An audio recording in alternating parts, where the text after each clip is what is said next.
All right. Shalom. First and foremost, I want to give all praises, honor, and glory unto Yahweh, Bahashem, Yahweh Shai, Bahashem Chakwadash, and double honors unto the apostles and elders of Great Millstone, as well as the men that taught them, and peace and blessings to all you Akim out there who pushing his word with all truth and sincerity, and as well as all you believers out there who believe in the gospel. And this is Brother Korah Abad from the GMS Houston camp. And real briefly, I want to go into another lesson. Something I was just thinking about concerning the so-called white man, which is the so-called white man, woman, and child. The biblical nationality is the nation of Edom, right? Which the nation of Edom, along with the nation of Israel, will be pertinent in end-time prophecy. Now, the nation of, and what I was thinking about before I kind of say something else, what I was thinking about is how the so-called white man, how he got all this power in the world, but this is the weakest nation created, pretty much, right? They don't have no talent like that. The Esau ain't got it. But what I was considering is that without this man's sword, what would these Edomites really be? Without that sword to give them the confidence, right, taking over the world, because that's how they got their riches, through the sword. Ultimately, America was used to fulfill the prophecy of Genesis 27 on how Esau was going to take over the world, right? America was the one who allowed Esau to do that by way of the sword. And also America is the one that allowed Esau to get these riches like that, man. But the point is, take away Esau's sword, what do he really have? I'm talking about guns. I'm talking about bombs, right? I'm talking about whatever weaponry is out there. Take away that from an Edomite, and what do you have now? Even these everyday American Edomites, right? The gun toting and the shooting range, the America Edomites, right? Take away them guns from Esau. What you got now? Because Esau really scary. What gave him the ability to be proud, what gave him the ability to be brave, was that weapon that the Lord blessed him with. And again, it's a part of his blessing. He had to have a weapon because this is the most inferior nation that it is. And the Lord allowed matter of fact, let me get this. The basis of men. He allowed, and I'm gonna have to be quick with this and I gotta go to work. He allowed the basis of men to rule over everybody, but the only reason he was allowed to do that is because he had a sword. Let's get this real quick.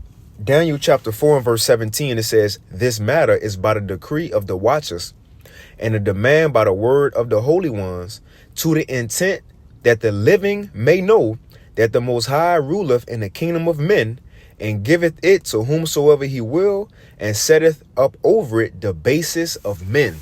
And that's, as far as end time prophecy go, the last heathen ruler will be the nation of Edom. And as we know today, the so-called white people. And that's the basis of men. You see? The wicked. Now, again, going back to Genesis 27, let's get that. Just to show how this man was able to even get power in the earth. Let's get this real quick. Oh, I'm even thinking about Gad and Reuben. When Esau came over here, Christopher Columbus and them, try to fight Gad and Reuben was walking through Esau. Until what? They had to come with a Gatling gun.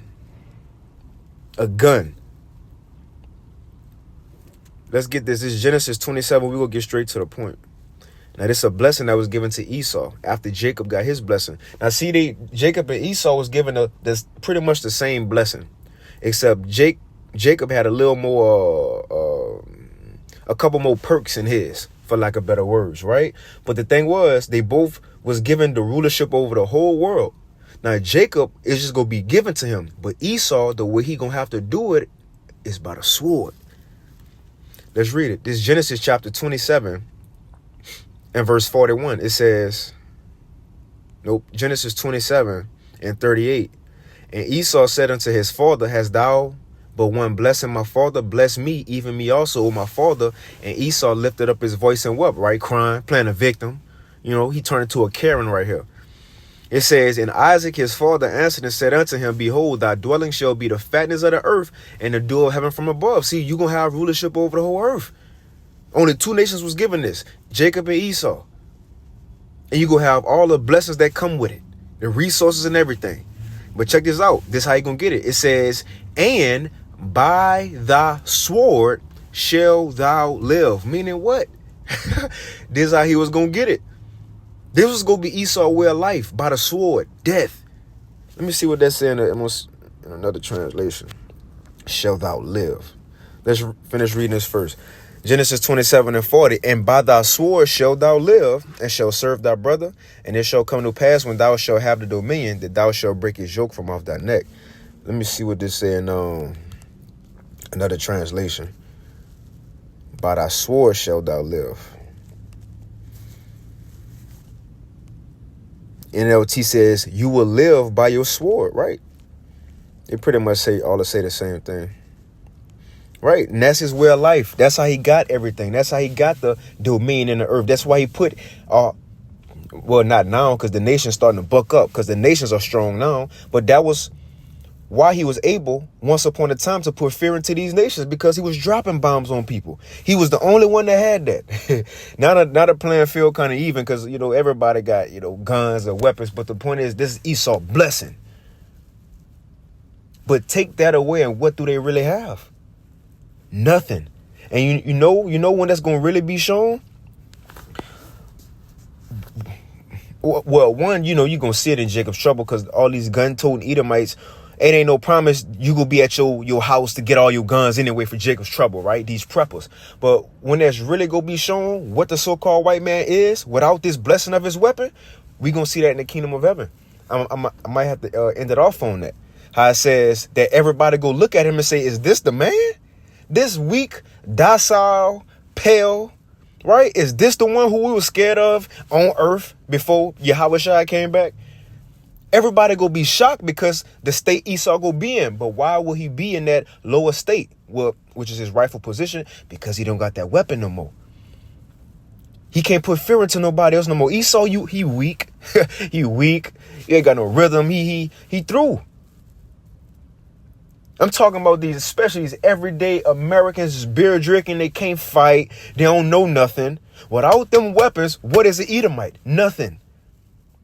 Come on, man. Right. Genesis 27, it says, and by thy sword will you live. So the so-called white man, he been getting by because he have the blessing from the Heavenly Father by the sword. Let me get one more in Revelation 6. Because again, this power that he have in the earth was given to him. This not nothing that's just in his spirit. He ain't just him like that. No, the Lord gave this man the ability to take over the earth, to deceive the world, to have power. Right, to tap into the left-hand side, on witchcraft and all that. But when Esau be taken out of this blessing, the Lord gonna take all that. Remember, it's already saying in Obadiah, once he fall, the Lord gonna start taking the wisdom from him. How much more when the wisdom that the Lord gave them and the weapon is gone? Then what is left for an Edomite? Nothing. Just pale skin and blonde hair and blue eyes. Come on, man. This Revelation 6:4. This was the purpose of the so-called white people, the nation of Edom, coming on the earth. Revelation 6:4. And there went out another horse that was red, Esau, and power was given. Keyword was given. And power was given to him that sat thereon to take peace from the earth. And that's what this man did. He played his role perfectly. He took peace from the earth. And what else? And that they should kill one another. And here it is. And there was given, again, keyword is given. And there was given unto him a great sword. The Lord gave this man the ability to do this. It's in Ezekiel 37 or 39, one of them, how it says, once we get in the kingdom, the nation's going to realize that they just wasn't powerful like that. That the only reason they was able to take us in or put us in captivity is because our power allowed them to, because he was punishing us. So even in the kingdom, they're going to realize, no, Esau, it wasn't because you was just big and bad and you had ships, and you had, on a plantation, a big house with a family of 5 Edomites and 200 so-called Negroes, and they scared to do anything. No, you weren't just that powerful. The Lord made us be docile like that. especially Jake, like I said in Genesis 49, how the southern kingdom, mainly Judah, gonna be as a old lion crouching down, you know. But it wasn't just because Esau was just that bad. No, the Lord let them do this, and now he's taking that power. And I'm ready to see what an Edomite is without that sword. Let's get this real quick. Isaiah 14. This Isaiah 14. Now this chapter going into when America fall. America, which is Babylon the Great, when it fall. And America is ran by who? By the Edomites. Psalms, what it is, 137. King David even said it, that the Edomites will be controlling Babylon the Great. So it's talking about the nation of Edom. Now it's going into when they fall, right? And the reaction from everybody when America and the Edomite fall. Let's read it. Isaiah 14 and 13. Now, this is the mindset of Esau. You know what? I'm gonna start up and I'm going to jump down to give it its context. Isaiah 14 and 4. Thou shalt take up this proverb against the king of Babylon, America, and it might be Trump, and say, how have the oppressors ceased, the golden city ceased. We're in a golden age. It says, the Lord have broken the staff of the wicked and the scepter of the rulers. So this is when Esau and America fall. It says, verse 12, how art thou fallen from heaven, O Lucifer? The Lord asking you a question. With all this power and might, how you lose your rulership? It says, son of the morning, how art thou cut down to the ground, which didst weaken the nations? You the one that made all the other nations weak and afraid. How you in the same predicament as them? That's what the Lord asking Esau. It says, for thou hast said in thine heart, I will ascend into heaven. I will exalt my throne above the stars of the Most High. I will also sit upon a congregation in the sides of the north. I will ascend above the height of the clouds. I will be like the Most High. And you know this Esau mindset. Now let's keep reading.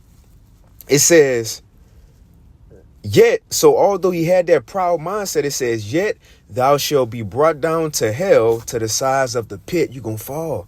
And not just fall and then, you just, slide by or wiggle by. No, you're going to fall and then go into captivity. And then the thing is, how cool the Lord is, all nations right now are beginning to hate the nation of Edom. That's not going to stop here in America.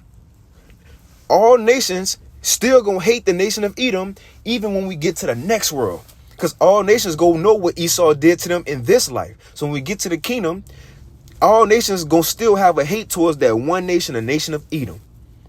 And the thing is, he ain't going to better do nothing about it now because he ain't going to have no sword. He ain't going to have no weapon to defend himself. It's going to be a weak, frail, pale Edomite. Let's finish reading this. And I got to go. There's Isaiah 14 and 15. It says, yet thou shalt be brought down to hell, to the sides of the pit. Now check this out. And they that see thee, so us, the nations, once we get in the kingdom, right, our children, and even our children go be, when we tell them, yeah, we was in cap, see them white people over there, them Edomites in the field, Abba, and all the brothers we used to be in captivity under them people. They gonna be shocked. Our children who gonna be born in the kingdom, they gonna be shocked because they gonna look at the future Edomite with no power, no sword, and gonna be like, how they took down us? How they took down us? But everybody in the kingdom, this is how we go look at Esau without his sword.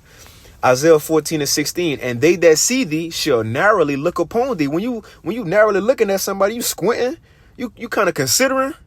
It says, and they that see thee shall narrowly look upon thee and consider thee, saying, is this the man that made the earth to tremble, that did shake kingdoms, that made the world as a wilderness and destroyed the cities thereof, and that opened out the house of the prisoners?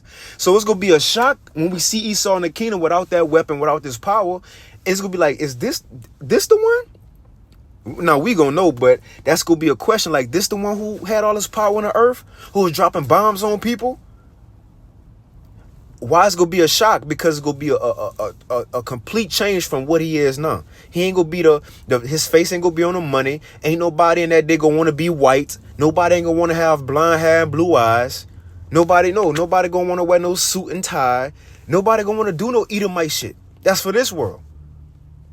But without all the so-called things that Esau, portrayed in this world as if it was good, once that get taken away, this man won't have nothing. But let's finish this.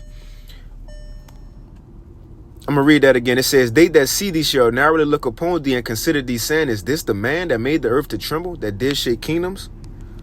Let me get one more. This one just came to mind. It's Job 20, just to show he ain't going to be shit without that weapon. This Job 20:4, it says, knowest thou not this of old, since man was placed upon the earth, that the triumphant of the wicked is short. See, Esau had a short little time and it's over. It says, and the joy of the hypocrite but for a moment. It says, though his excellency mount up to the heavens. So though the Lord blessed this man greatly, he had the rulership over the world, right? He had the riches, he had a weapon.